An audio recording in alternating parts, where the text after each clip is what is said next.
उसने कहा था, जो अल्लाह चाहेगा वही होगा, और मैं खामोश हो गई। लेकिन क्या अल्लाह ने ये कहा था कि किसी के जज्बात से खेलकर दूर हो जाओ?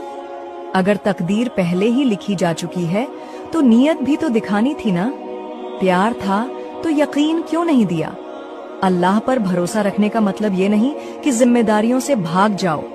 प्यार में भी ईमान होता है और ईमान में वफादारी।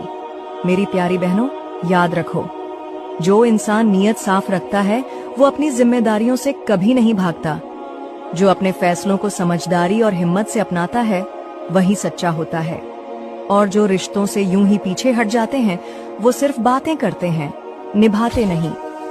ऐसे लोगों से दूर रहना ही बेहतर होता है, वरना दिल की सच्चाई रौंद दी जाती है। वक्त सब कुछ साबित करेगा, पर उस वक्त तक दिल के जख्म अल्लाह के हवाले